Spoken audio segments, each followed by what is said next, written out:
This is Audiogyan, and I am your host, Kedar Nimkar. Welcome to a deep dive into the minds of luminaries from the Indian creative world.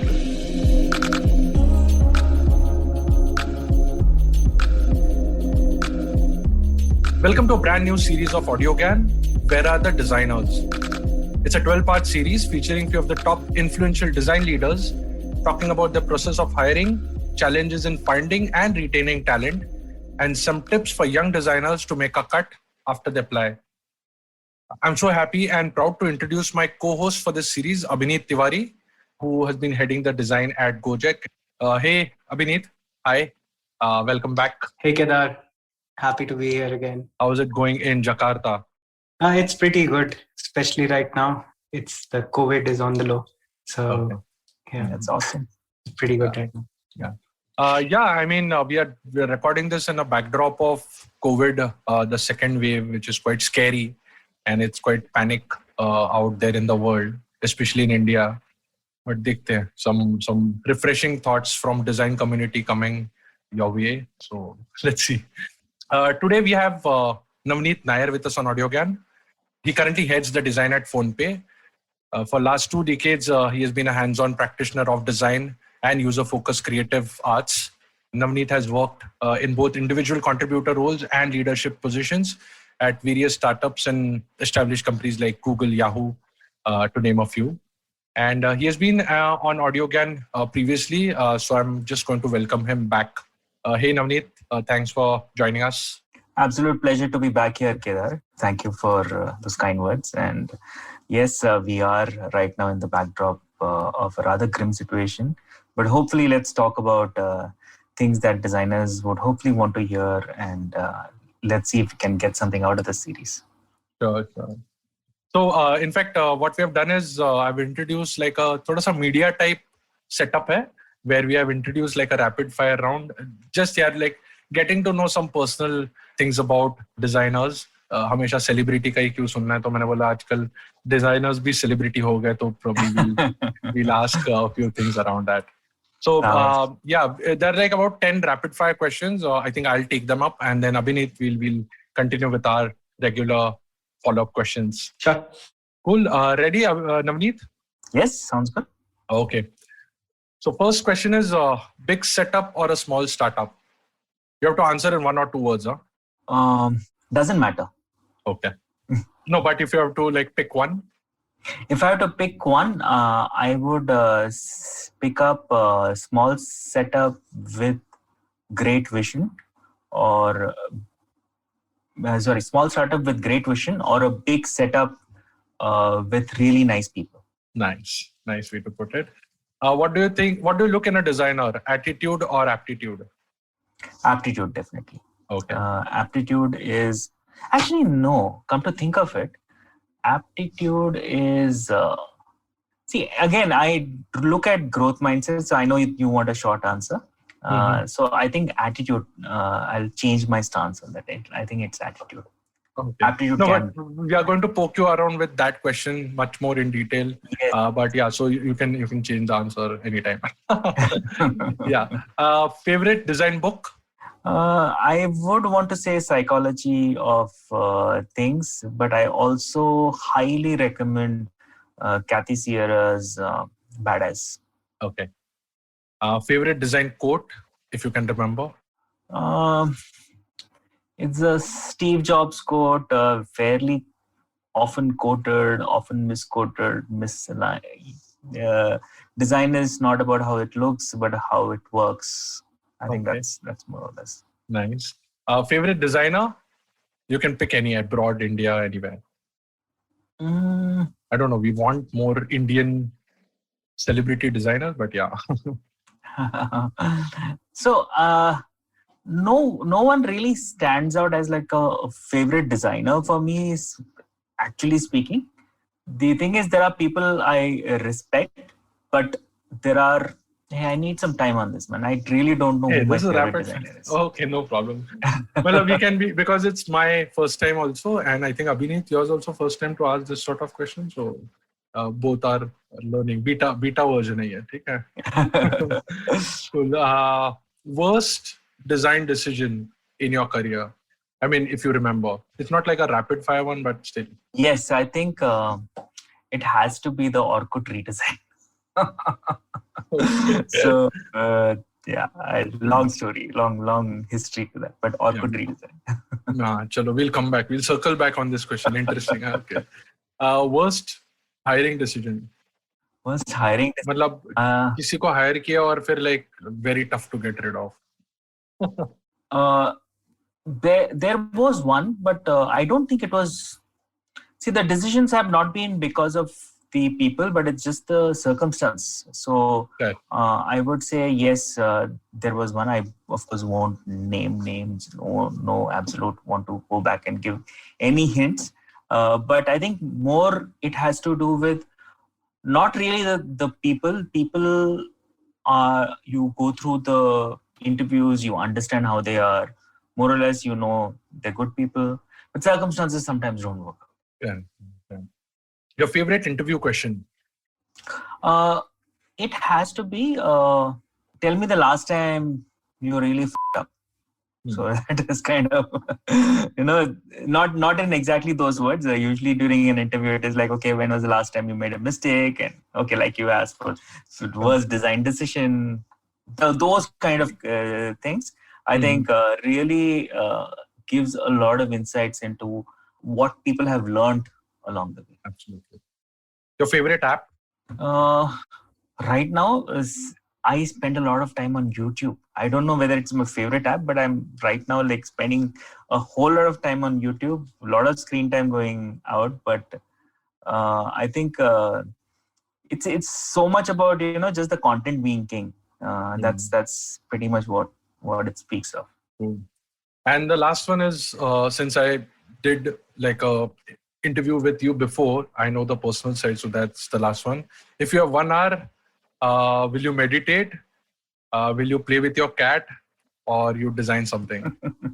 I think I would meditate. I would definitely meditate. If I had an hour, in fact, this was a time I was supposed to be on retreat. Unfortunately, COVID happened and the retreat got cancelled. Okay. But any chance to meditate, that will be first choice. Awesome. Cool. So that wraps up our rapid fire round.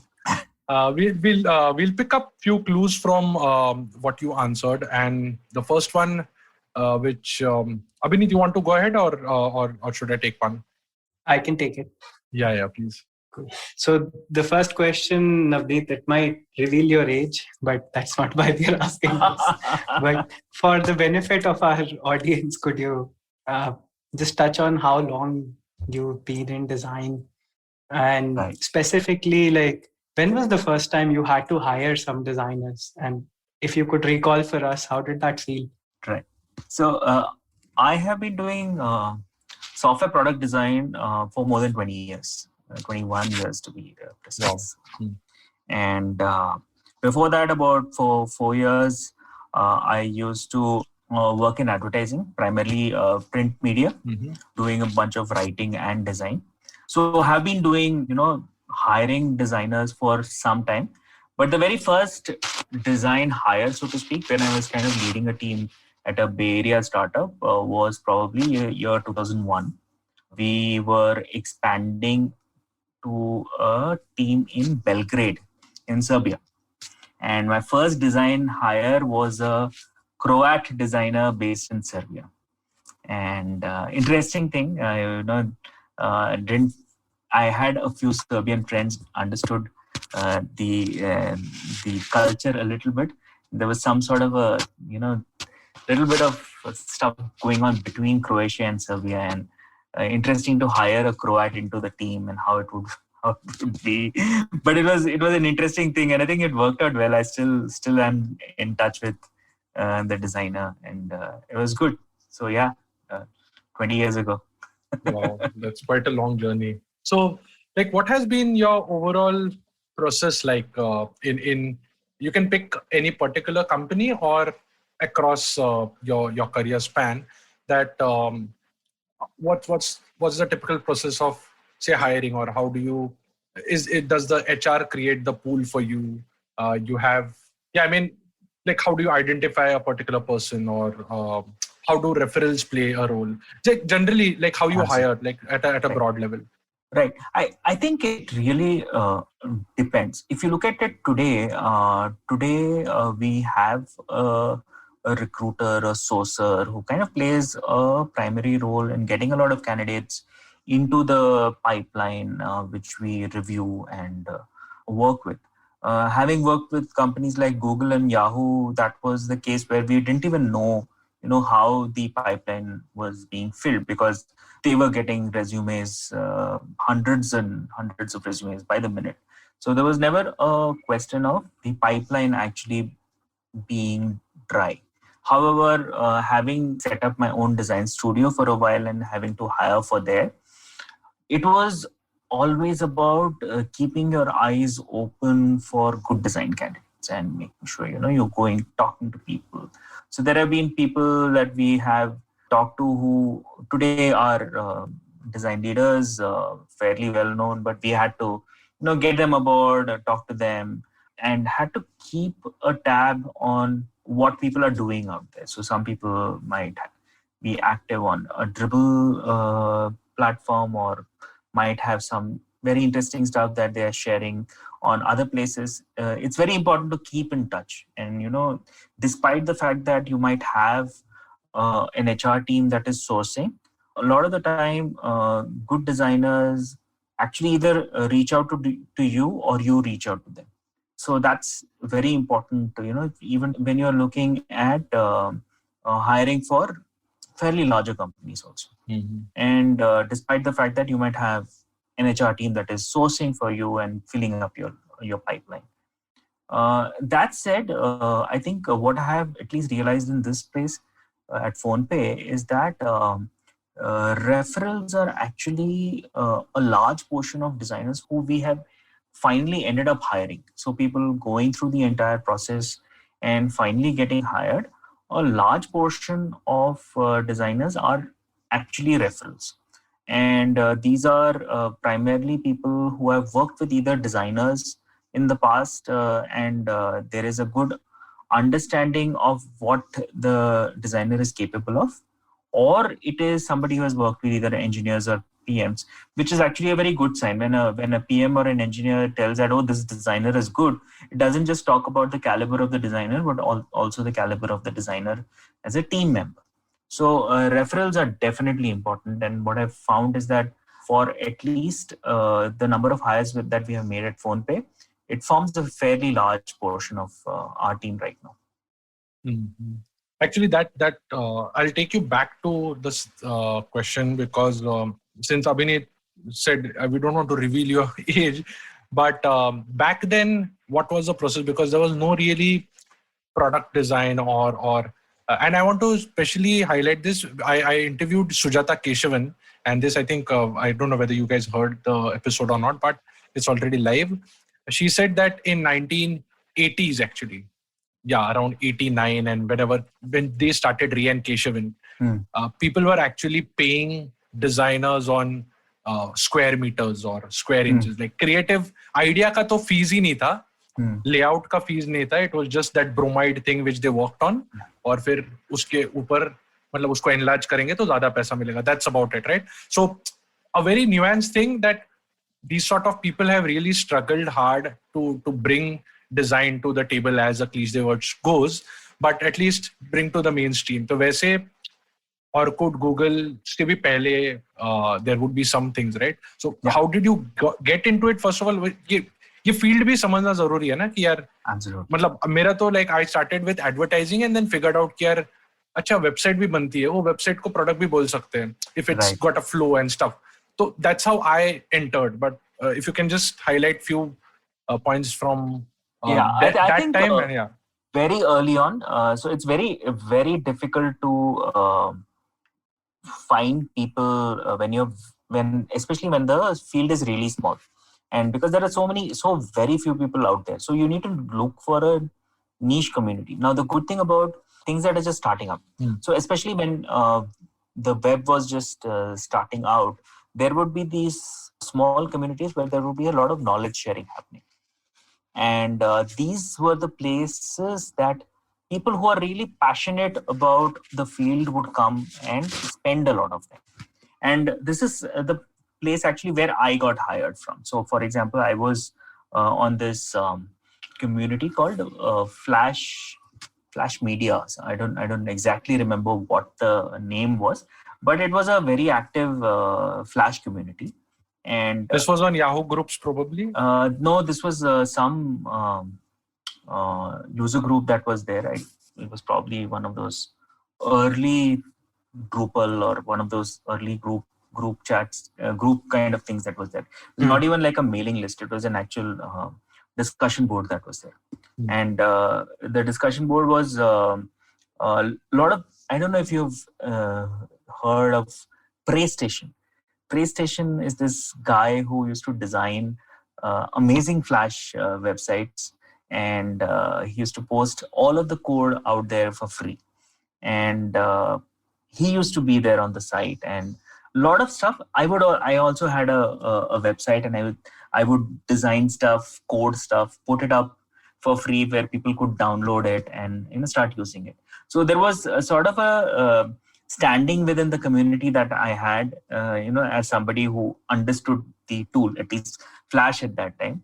And there was this startup that was looking for someone who understood Flash because they were building a product in Flash. They thought, okay, you can actually build a product using Flash as an interface. And so they were going around Flash communities and noticed, oh, this guy seems to be posting a lot.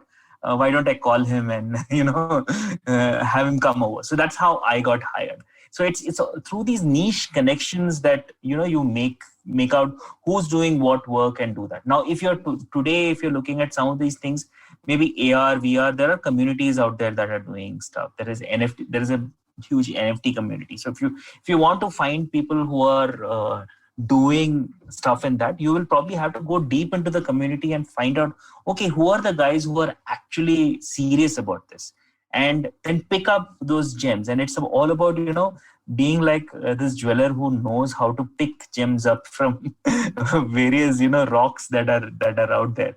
So it becomes very interesting, especially when people really don't know who are the people out there. It's not like there are like today UI UX everybody knows, and then there were like bunch of people who are doing stuff on their own. There is like so much of stuff available out there. When we started out, there was nothing much. There were like 2 or 3 people who were like really doing cutting edge stuff, and then you have to look up to them and then learn from them, and then you yourself start doing stuff and then start posting. So if you're looking for something that you're starting up, go deep into the community, find those raw rocks that are actually gems, and then it is up to you to do the cutting, do the shining, and do the glazing around, and then make them the actual diamonds that they are. So it's a lot of work.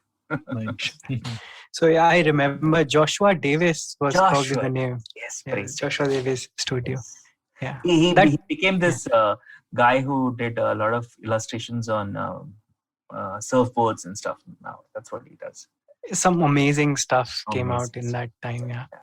So I like to change tracks a little and go to something a little more serious, Navneet, and talk about diversity, right? Like, do you? I'm very happy that like it's kind of become a bigger part of our consciousness in recent years. But could you recall for us, like, was there a particular moment or a time when you had some sort of a thought that absolutely that you were consciously working on making your team more diverse? Yeah, we had a big problem in hiring for diversity at this point of time because we didn't have enough dog people that day. Being a cat person myself, I think all the designers we were hiring were all cat people. We had like 5-10 cat parents, and absolutely no dog parents. Now we have 2 dog parents. Anyway, cutting. I mean, jokes aside, right? Yeah. Diversity, thankfully, has been taken up as a serious topic within PhonePe itself. So there is a committee that has been set up that includes top 5 women leaders in the organization who are kind of going up and saying that, okay, PhonePe is serious about diversity within its team and wants to hire more women and people from other communities who either an LGBTQI community. We're looking at diversity as the top focus in this year for hiring. So that itself gives us a good platform to stand on as far as the design team is concerned. As for the design team itself, actually, luckily, we've had no problem in hiring for diversity so far. We've had not the best ratio. It's not a 50-50 ratio, but close to a 60-40 ratio that is there, including people with varied abilities on the team itself. So it's a fairly diverse team that is there right now. It didn't start off like that. So when I joined, the team was very small, not too diverse at that time. But at the same time, it was a conscious effort. So it was a conscious effort to say that, when we are looking at people, if there are people who are not part of the team so far, we will try and accommodate for that.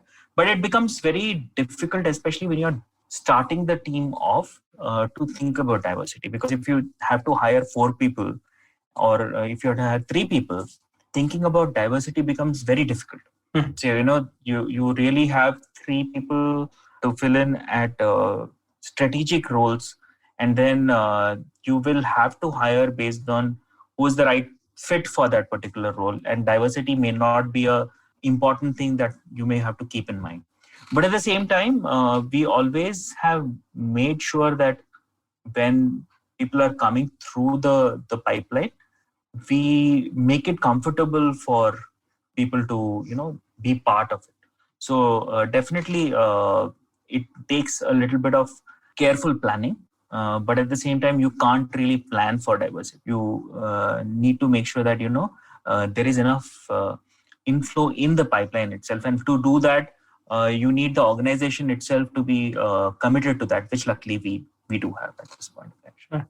And I know, Navneet, that you were joking, but I think that highlights the point that diversity is not just about gender, Absolutely, right? it is not just about gender, and that was a very serious thing, because we were doing this so we have this Instagram channel started where we are posting about people and the pets, and suddenly we're looking at the pets and there's like one dog.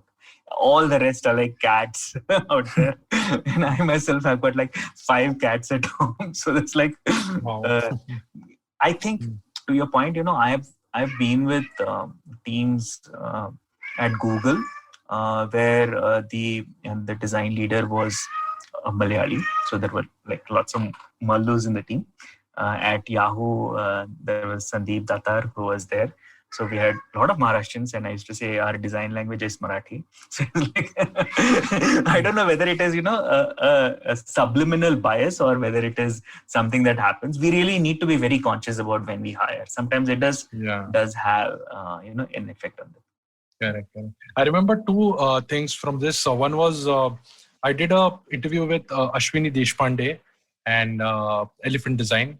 So so we were in a studio, and she said, Kedar, the studio which we came to through the stairs were designed for, I think, like a male 6 feet guy, right? And it's so even the these days the kitchen platforms are designed in such a way that a shorter person can handle it, right? So these are the nuances where we have turned a blind eye towards. Yes. And I think for India, we are sort of in a catch-22 situation, because we have to deliver. So the fit is important rather than diversity. But at the same time, the diversity consciousness or being sensitive to those things is coming heavily from the West. So I think we have just stuck. And the other thing which was there is this. I was reading this book, Ruined by Design, Mike Monterio, and he was saying that in a Valley typical startup, you'll have 5 white male sitting and designing something. So he was just sabotaging the entire thing, and he makes a conscious effort of hiring. But in their case, I think they are taking from 100 to 1,000. Here we are like all 0 to 1. So it's a different situation, I think. But yeah. Good to know. But even if during that point, if we take some conscious look at our own biases, and just make sure that we are not sidelining people for a certain reason. So that those are important things that we need to think about, because sometimes it might be a bias that may come off as saying I don't like that personality trait, but it might be an inherent bias in yourself. And it may reflect as a personality trait on the candidate, and that should not happen. We should be very careful about that. Yeah, that's a good one. So before we jump next, let's take a quick break.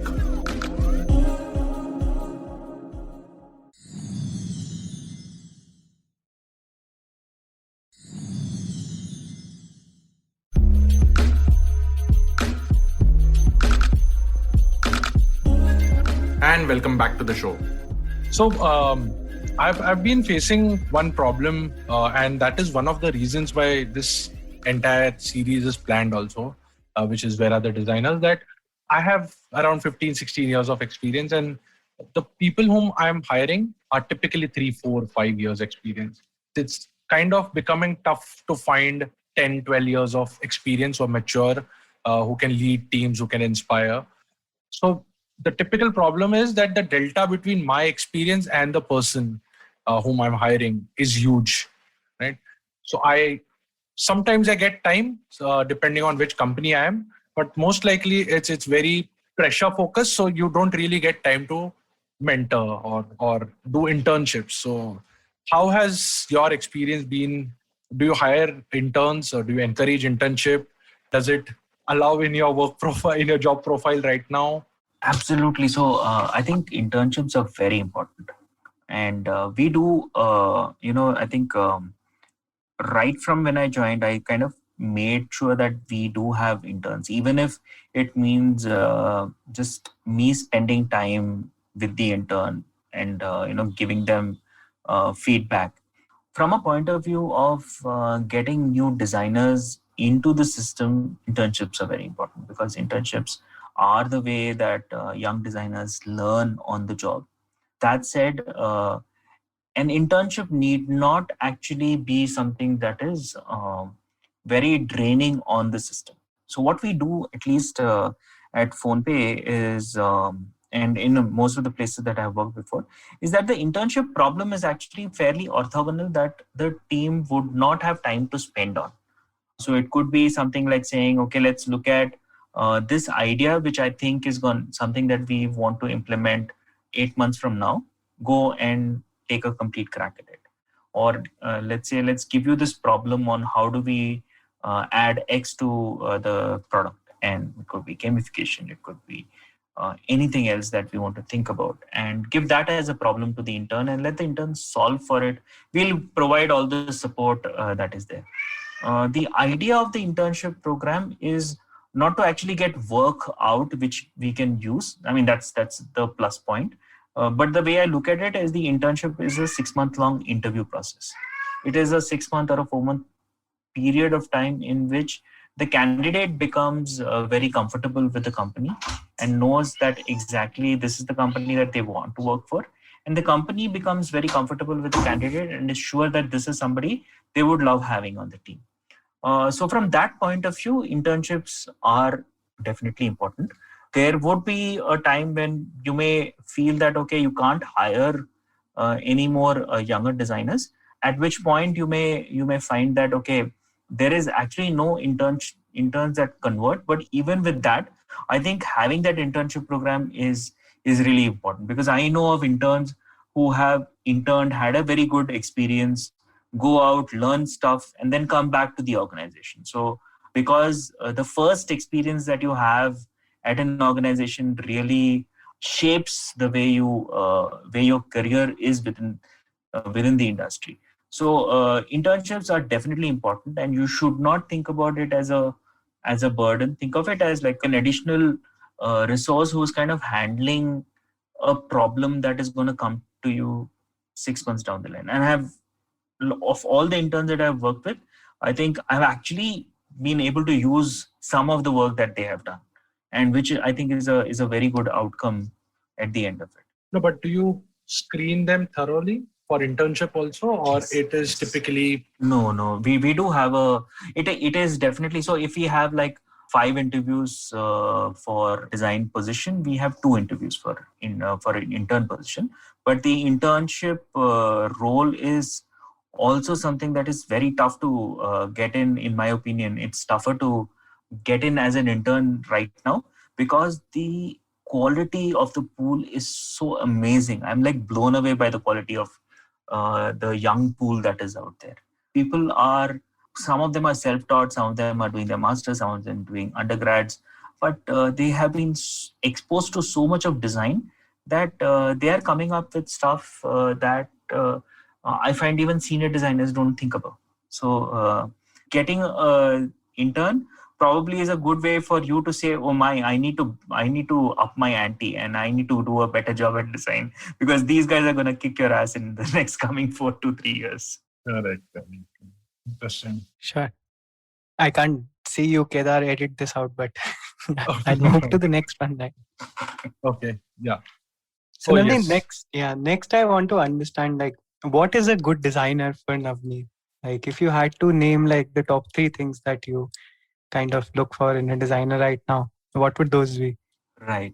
So here's the thing. It's about saying that like okay, attitude versus aptitude question that was there as part of it, and Yeah, kind of said okay, aptitude. But then when I come to think of it, aptitude really does not matter because it's come to think of a growth mindset. You are always growing. You are always growing into becoming a better designer, you better product guy, a better understanding of whatever you're doing it, that there is a certain base level that you would want people to do. For example, you may want them to have a good eye for detail. You might want them to understand colors a little better. The way they look at typography is something that you want to do. Very basic levels of design that you would want to know.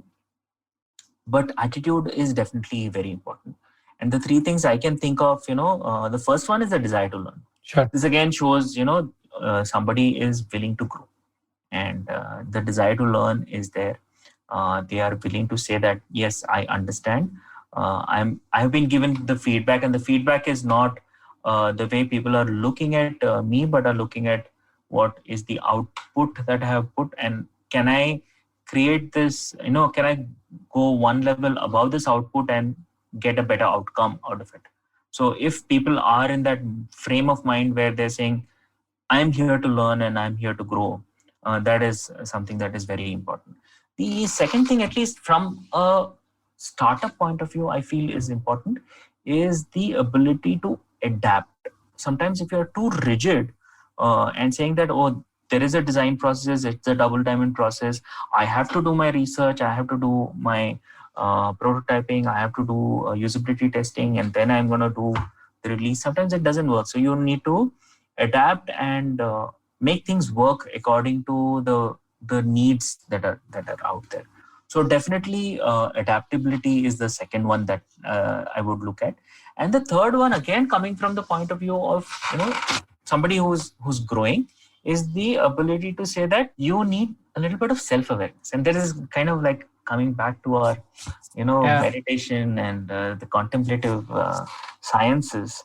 It's saying that unless you are aware of what state you are in, you don't know how you can move to the state that you want to be in, and that is definitely important. So these 3 things are things I would look for in a designer, more than saying okay, he's a guy who is great at typography, he's a guy who is great at motion design. So that's something that can be taught.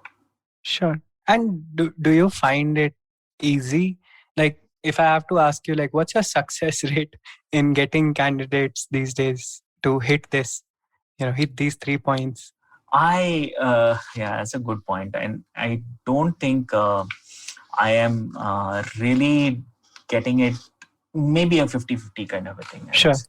And there are some people who are really good on some levels, and you will never get somebody who's like just about rightly made for you, and who's the best apprentice, and who's going to come in and soak everything that you have to give, and then become like the next Arjuna and do everything that is right. So that is not possible. Yeah, But at the same time, there are, I would say, even the first point, which is the desire to learn, if that is there, then I think everything else can be taken care of. Yeah, and I totally get that feeling. And when you're saying 50-50, Navneet, this is 50-50 out of the people you decide to talk to, right? Like Yes. post-screening. Yes, Yeah. yes.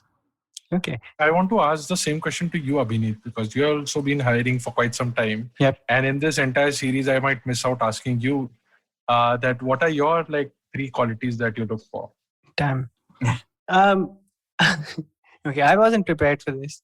But first thing I know is like, I want to know whether they understand the medium that they're working in and do they love it or not, right? Because I'm a software designer, right? I think it's important to put that prefix. So I want to know if people are comfortable with software as a medium. Recently, we've been looking into hiring more people who are great at service design as well, because we have those problems. But primarily, in that case, I want to check if that's a medium that they really love. So first thing is love for the medium. Then they learn. Second thing I would say is same as what Navneet said. Like you have to have that desire to learn and to grow, right? Because everything else can kind of be taken care of over years, right? But you have to have that respect for being a better designer, or yearning for being a better designer. And the third thing I would say, it has to be culture fit, right? Like you have to be somebody who is comfortable with, and especially it probably speaks more about myself than about the candidates, but you have to be comfortable with healthy conflict, right? Like you have to really be open with and comfortable with holding an opposite point of view, right? And this is something I look for in interviews a lot, right? Like I deliberately try to take bad design position or an opposite position, because design to me is largely decisions and conversations, right?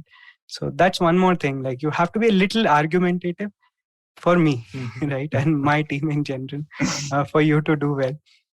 These are the 3 things I'd say, Kedar. Wow. You don't come across as being argumentative in any fashion. Oh, I am. Maybe that's why he speaks softly, just to put the point across. This is my decoy. Nice. Continue. We feel this, like sort of there isn't enough talent in the market, right? Like as we want it. What would you say are some of the challenges, or if you could say, like, what are some of the things that you see in a person and you're like, no, can't hire? Yeah, I think if and is there any pattern to it recently? I think sometimes as designers we may get to be a little too self-centered and say, okay, design is the end all, and this is, if there is no good design, things will not work. And I feel that is a red flag going up, because I feel good products are holistic. Design is one part of it, and the other part of it is definitely saying, okay, the technology, is it something that is out there? Is the business value something that people resonate with? Is the product and the value that the company is trying to stand for, is it something that resonates? So it's a whole thing. And I think last time we talked about strong links and weak links, and it's all about that, in terms of you are just one of those links. Design is just one of the links out there. Primarily, design starts standing out like a sore thumb within the organization, which is also not good for design itself, because we all have to work together. And if we are standing out there and saying, no, I just want to have this perfect and look really great, while there is this, we're going to miss the train. So if you're going to miss the train just because saying I want to make it really pixel perfect, I would say, okay, it's sometimes it's okay to miss out on a pixel, just to make sure that we are getting it out on time, getting it tested, getting sure we have had the reaction, And luckily for us, I mean, I used to work in print media where, I would do that. I would make sure that, everything is pixel perfect, because once it goes out into print, I've had a problem once where I had shipped out a layout and there was a typeface mismatch on one, and there's a brochure being printed, and had to call up in the middle of the night, stop the printing, go send out a new artwork. Luckily for us, that is not the case right now. We go out, there is a rollout that happens. We have to wait for adoption to happen, and during all of this time, a lot of changes can be done. So that is something I feel people should at least be cognizant of, saying that, okay, when I'm looking at design, I have to look at it holistically. Yeah. Yep. No, makes sense. And I read it somewhere, Navneet, that we need to get out of this culture of competition and build a culture of collaboration. Absolutely. I feel that in some designers as well, that it's almost like it's us versus the rest of the world. Yes. Right? Like it resonates at multiple levels, and I think I've become more aware of this after speaking to Navneet in the earlier episode, that we are just a cog in the entire system, and multiple things happen if you accept that, right? You expect less salaries, you expect not to be heard at times. A lot of things can happen if you put that cap on. Cool.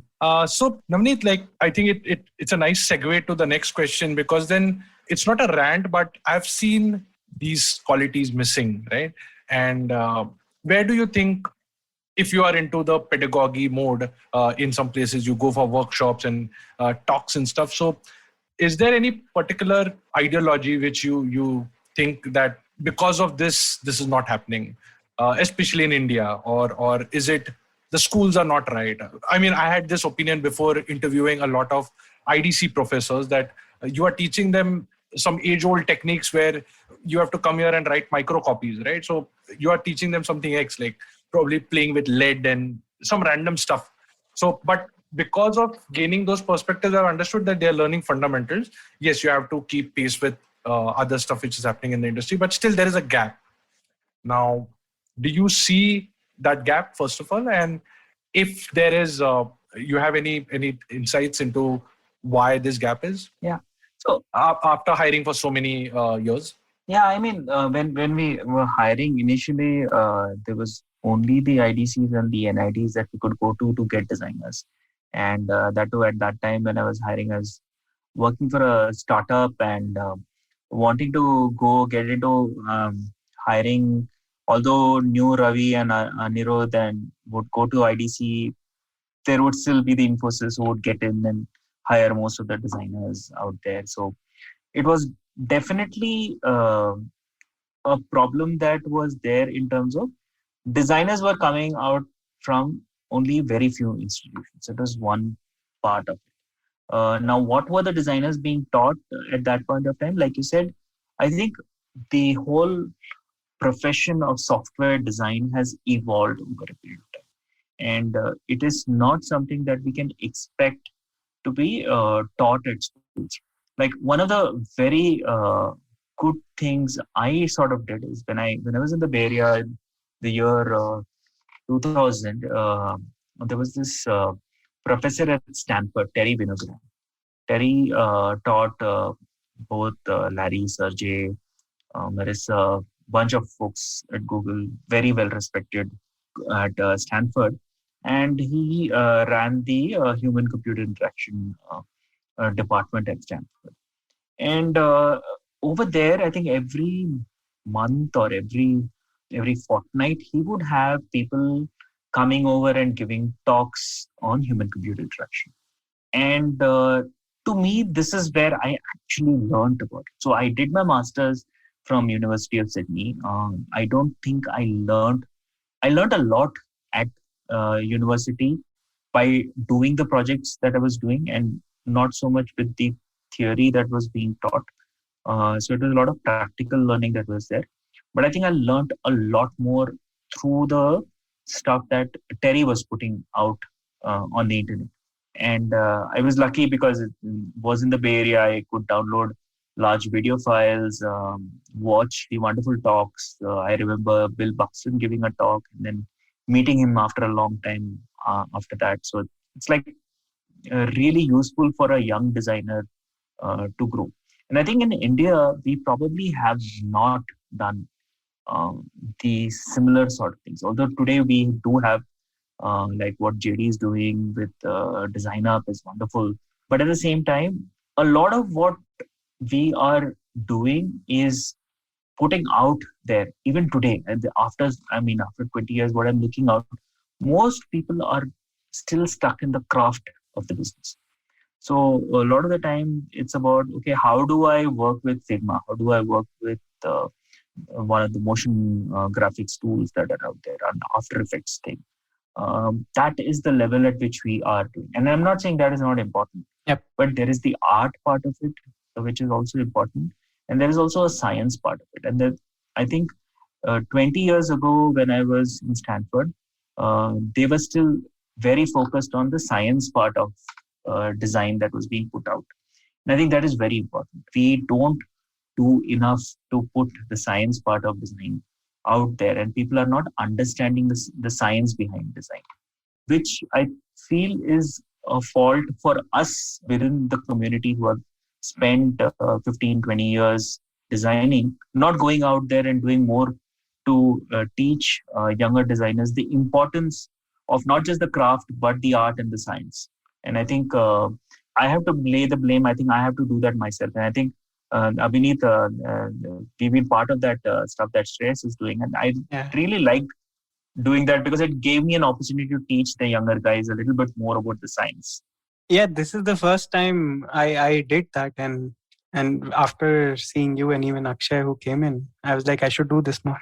Like, you're right. Part of the responsibility is on us. Yes. Yeah.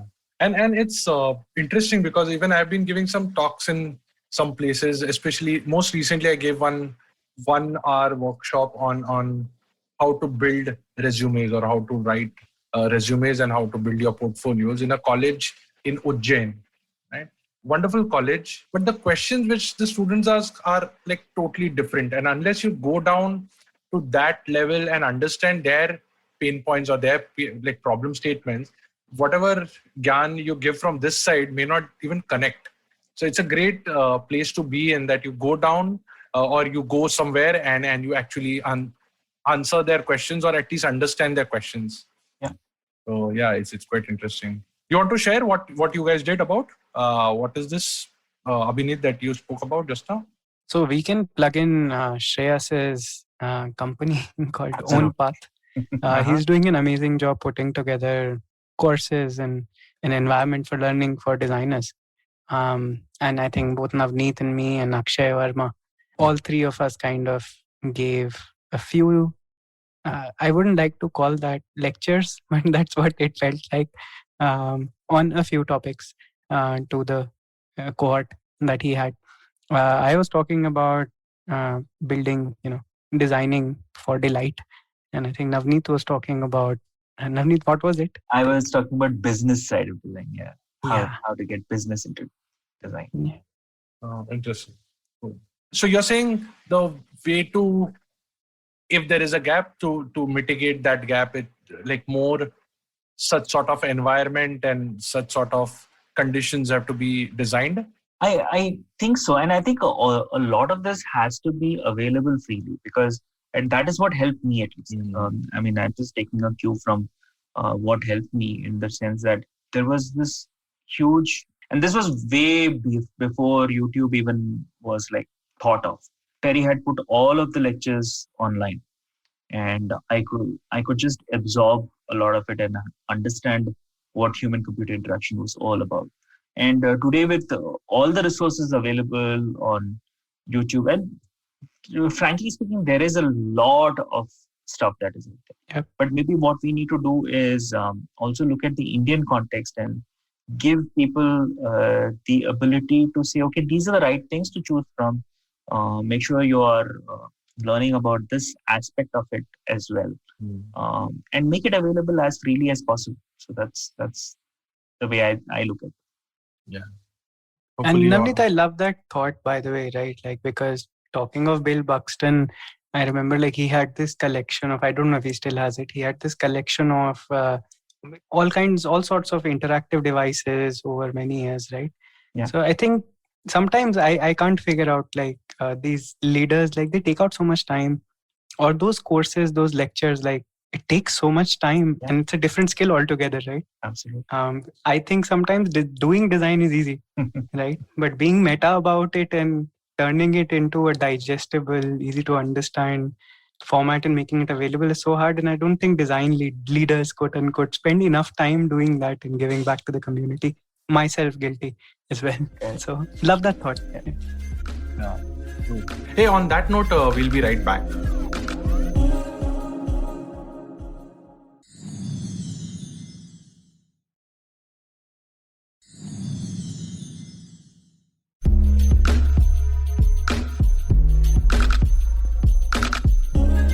And we are back. So yeah, Kedar, next one.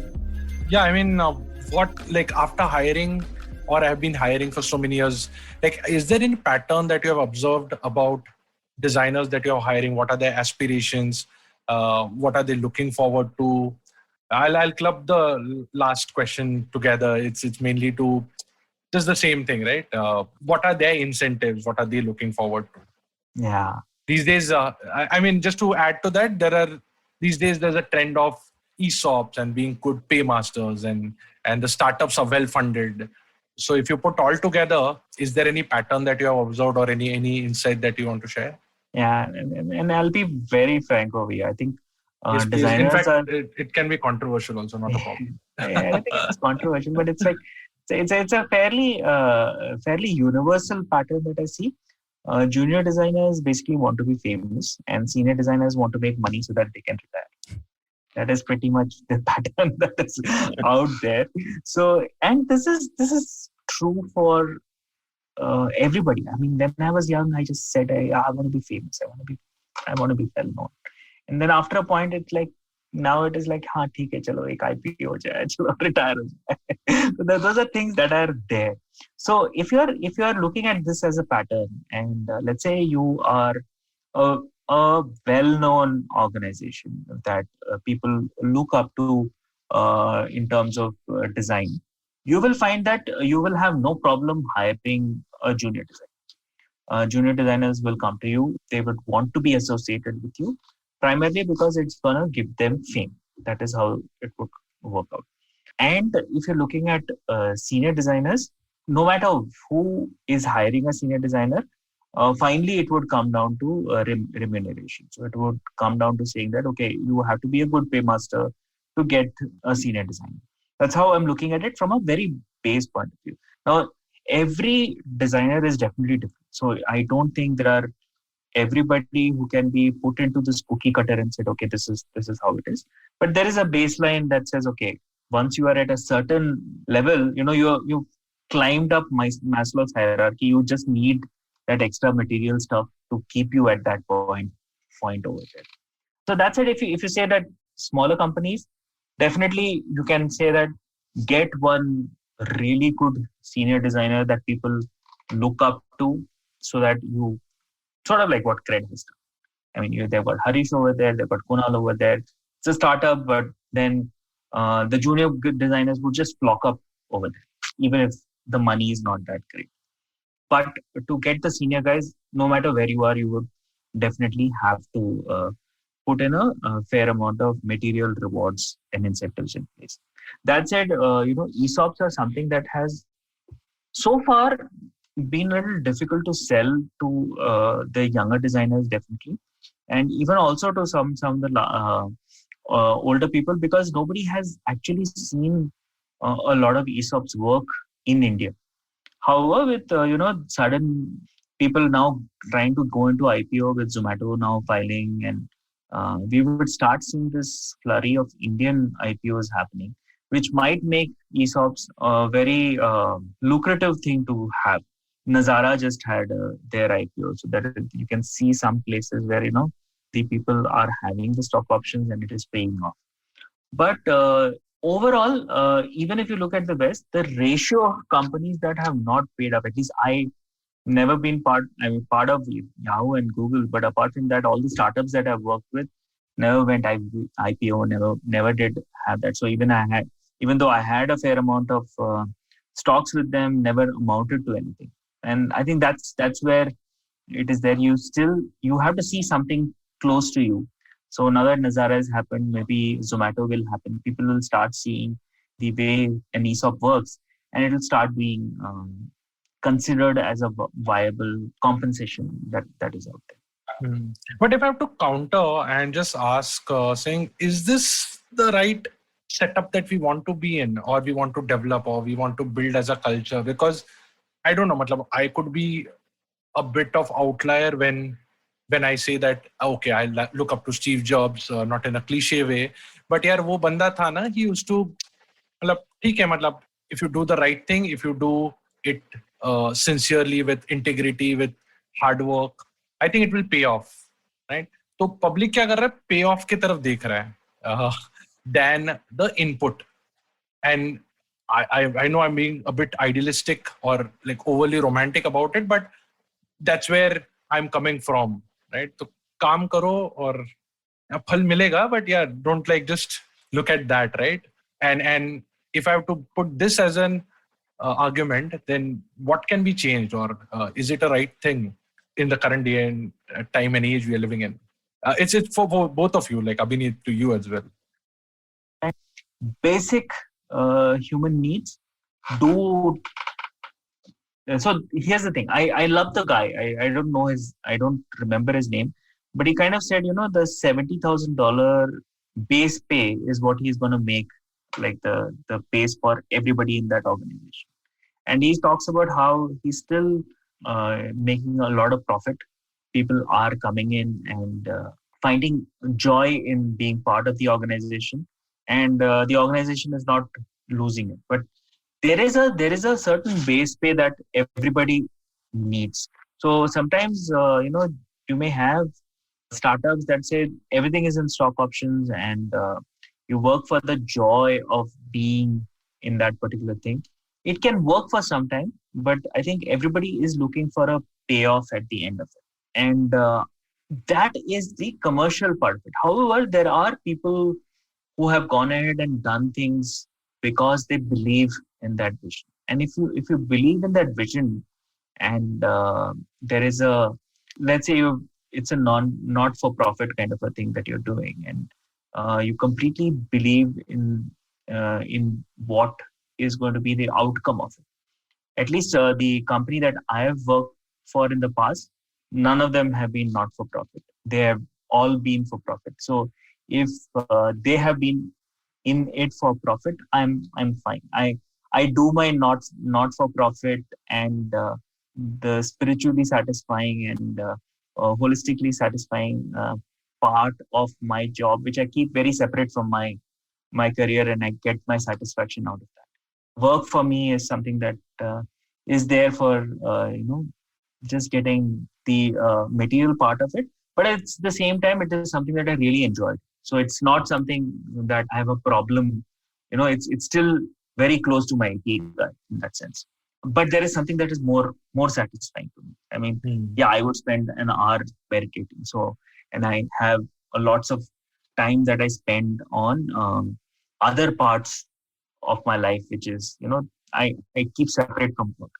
Yeah. So if you say that I want to integrate everything, at least for me, I find that when you integrate, so coming back to something, I started off as a writer and I loved writing. The moment I became a professional writer, I found out that I didn't enjoy writing as much.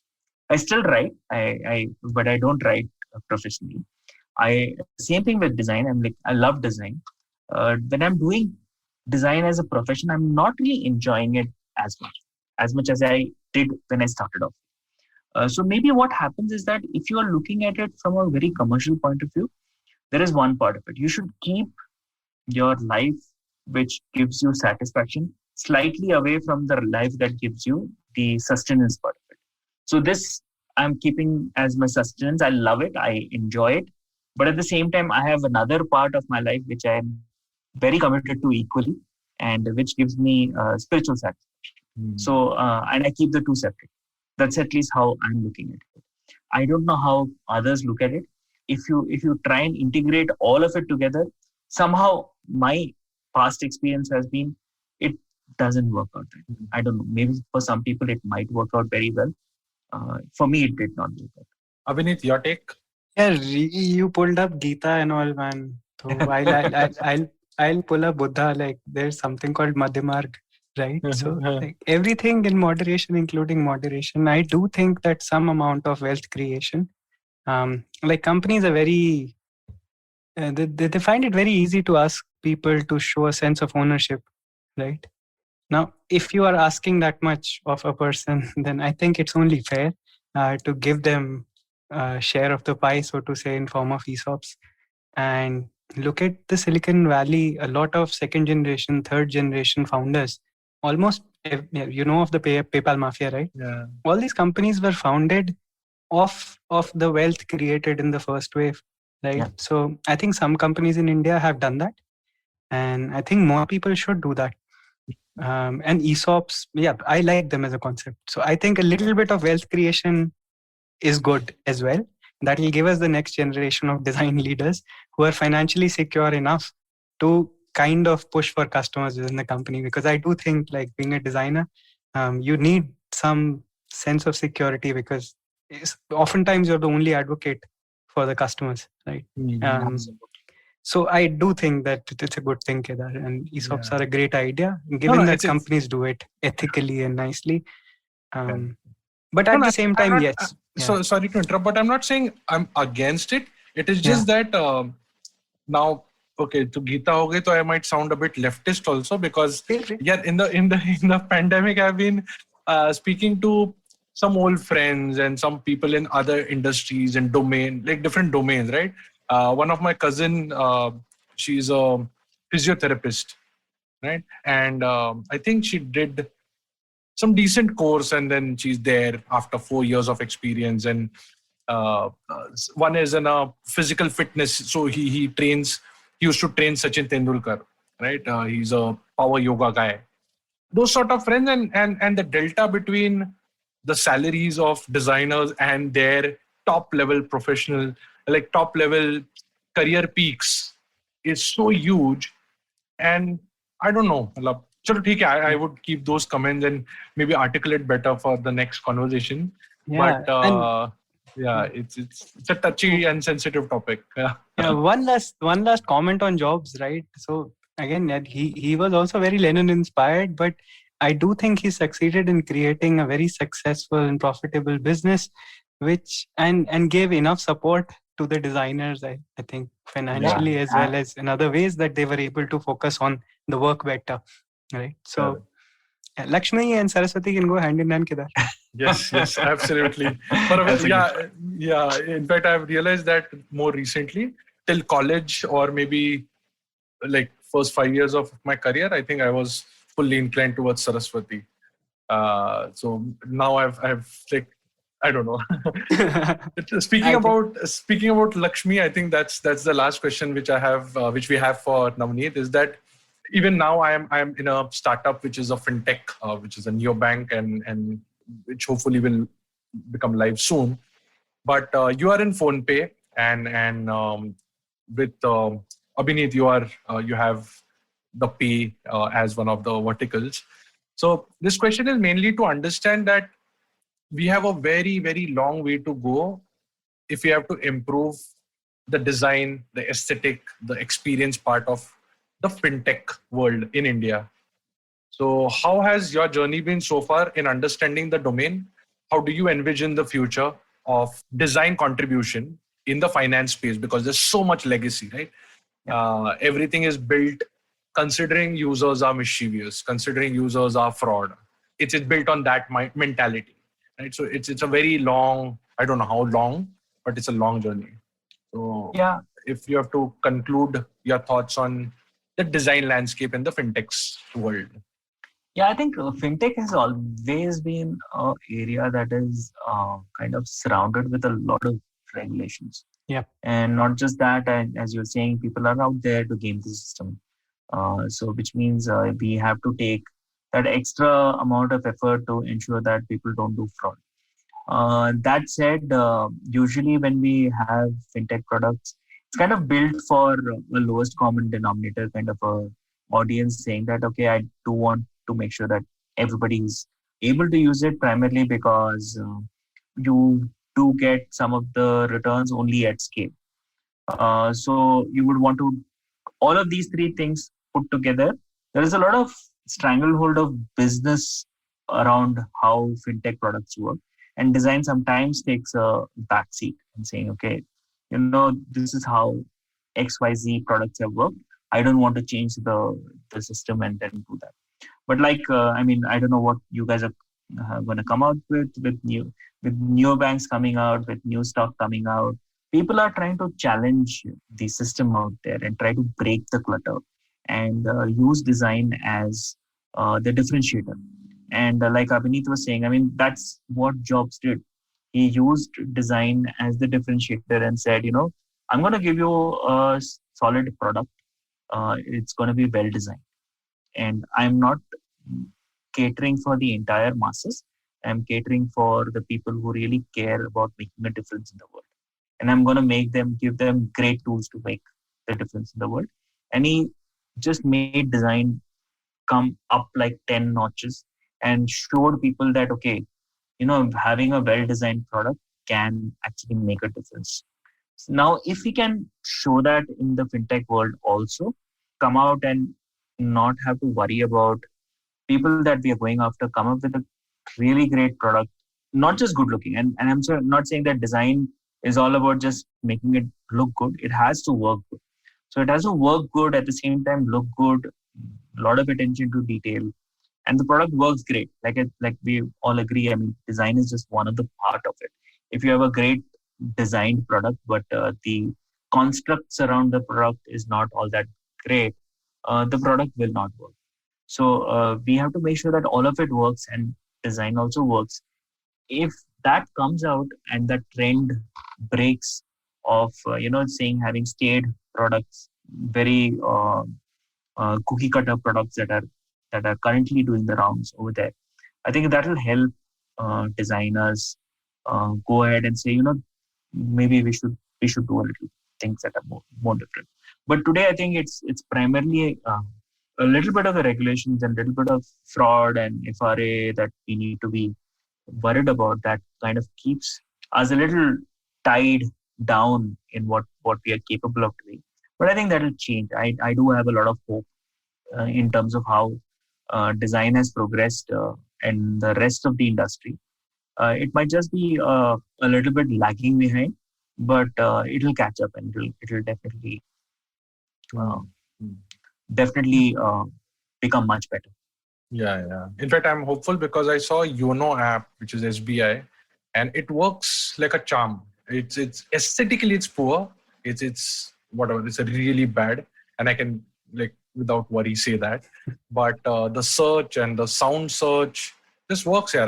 It's like there is a big sunshine there. Cool. But Go Pay mein any insights from your country? Yeah, I think Navneet has covered it all. I just think that, see, Kedar, in this part of the world especially, companies do not have the risk-taking capabilities, right? That say, you'll see certain companies innovate a lot in payments and finance in the West. There are two major reasons for that, I think. One is their laws, right? Their regulations update fairly frequently.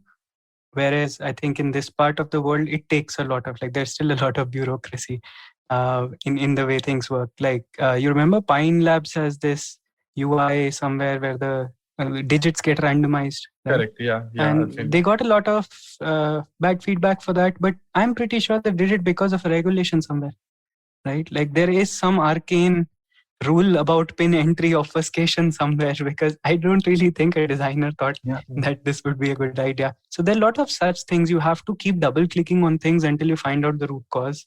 I've seen some designers almost become pseudo lawyers trying to understand the compliance that, do we really require these 18 steps, or is their intention different? Can this be interpreted in a different way? So that's one reason why finance is bad. Second thing is what I was talking about first, which is risk. in our society, even if a company decides to take a risk, the recovery mechanisms are super poor, right? Like if you detect a fraud in the West, that's enough. You detect a fraud, then you'll probably do recovery. In India or in Indonesia, detecting a fraud is step one of 100 more steps. So even if you find out this is the SIM card or this is the person who did this, good luck with getting the money back. Yeah. Right. So those are the two things I think which, again, design isn't everything. Right. And in fintech, in design is trying to be a lot. And I see a lot of advancement in fintech where it's getting better much faster. Like look at UPI in India. And yeah, government's still hesitant on crypto, but I hope it will come around on that too. So those are the challenges. If it's very much dependent on the system, right? Designers, I don't think can do much without getting in trouble. Well, I think the last part we a bit digress into design as it was a natural progression. But yeah, just to conclude, Navneet, if you have to give, I wouldn't say gyan, but yeah, just one takeaway for young designers to, मतलब किसी ने मुझे पूछा नहीं, but मैं खुद ही बजाऊंगा मेरी band. मतलब I'll say that what I would look in a designer is that वो hustle, especially in the space which I am in. तो वैसा you have any takeaway that मतलब ये चीज यार inculcate करो कुछ भी करके. I think it's really important to start off, especially younger designers when they start off, to, like you're saying, they need to have that hustle, but at the same time they also need to have that desire to learn, and the desire to learn from people out there. Don't be afraid of being an apprentice. Today what happens is that 2 साल में I want to become head of design. वो उसमें फायदा नहीं है कुछ. You can become a head of design at a startup, a small startup where you are the only designer. It doesn't make any sense. I mean, you are the head of yourself. So don't do that. Work with people for as long as you can learn about. I mean, yeah, if you end up in a small startup where you are the only designer, sure, I mean, learn as much as you can from that point. But then also look for great places where you can learn from. And I think India today does have, there are lots of good companies that people can spend time with good design teams, learn from them.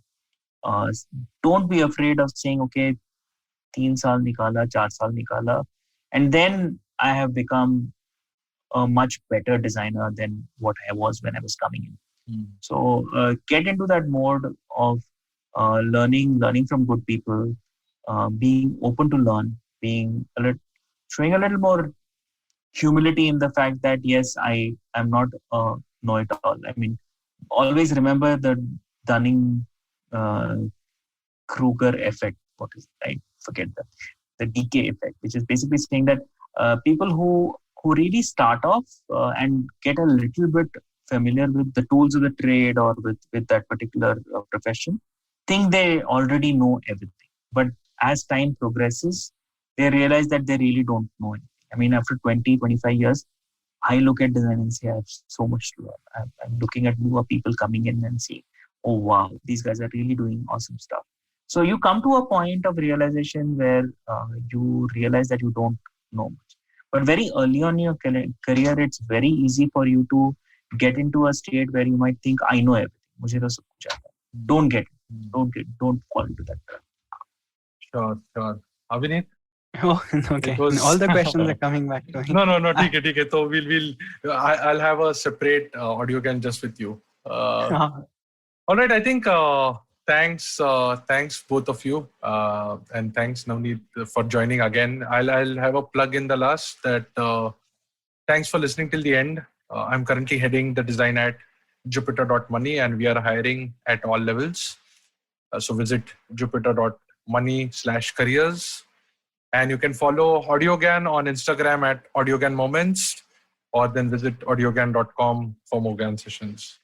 You guys want to plug anything? Avneet first. I think same stuff. Visit PhonePe.com/careers. Write to us. we are always looking for good people to join us. And I'm sure Abhinit is also looking at good people both here in Jakarta and both here in Bangalore as well as in Jakarta. And so between the three of us, if there are folks who would want to join any of the three companies, please do reach out. We're always looking out for good designers. Awesome. Thanks a lot, guys. Thanks. It was quite fun. And looking forward to see you again. Thank you, Kedar. Thank you. And that's it from today's Gyan session. For show notes and more Gyan, visit audiogyan.com. If you like this podcast, please don't forget to check our other interesting podcast on IVM Network. You can listen to us on IVM Podcast app, ivmpodcast.com, or any of your favorite podcasting apps. To stay tuned, follow us on Twitter and Instagram at IVM Podcast. And if you wish to connect with me, I am at Audiogyan Moments on Instagram. Until then, take care.